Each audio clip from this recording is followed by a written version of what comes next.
But I usually define it as something that just looks really native to the feed.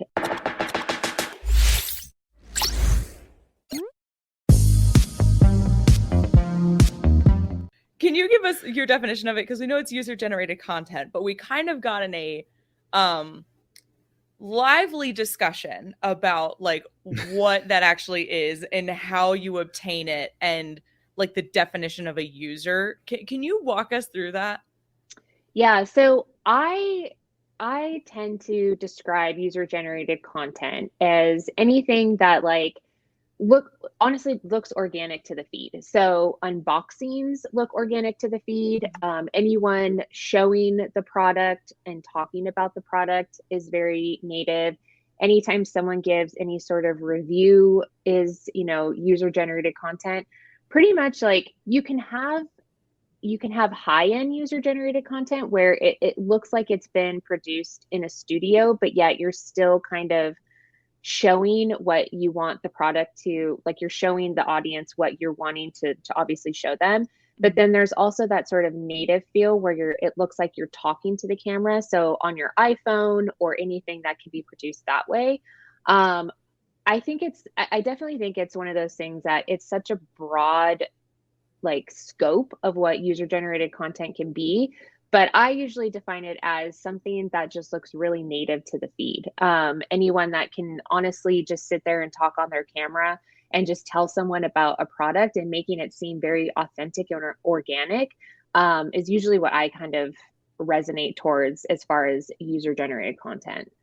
Okay, so it can Now, be done from the perspective, sorry, Francois, of like yeah, go ahead. either I don't know how to describe this. Like either I have my pumpkin here. Either I have my phone and I'm like recording. I'm tired of cups. I'm like talking about like, oh, I unboxed the pumpkin, it's so soft, it's so fluffy, or front facing, here's me and Yes. my pumpkin block. So it can be from either direction. Yes, exactly. So then what But about like the old I will commercial? shut my mouth. Don't worry. I'm You got sorry. it. I'm sorry. Because I have to know, because it's like, okay, obviously this is somebody who has either purchased an item or has been sent an item and they're giving their review of it, either an unboxing or talking about features or whatever. Right. But what about those old, and I say old, I'm thinking back to like early 2000s commercials where like you'd see somebody taking a product on the street and with like a one camera, one person and a microphone and just being like, hey, will you try this out really quick? And you record their reactions. Is that user generated content too? Yes. Yeah. Okay. Obviously, yeah, definitely reaction videos. Again, like there's so many forms of user generated content.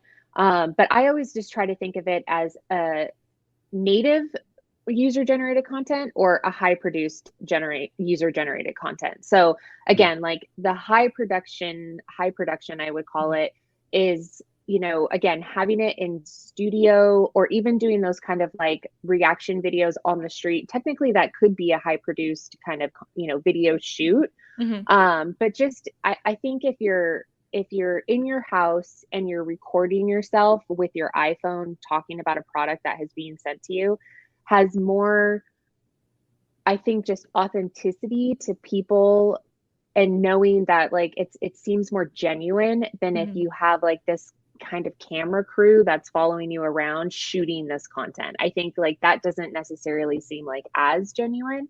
But I will say that yes, reaction videos are definitely one that are a great form of user generated content as well.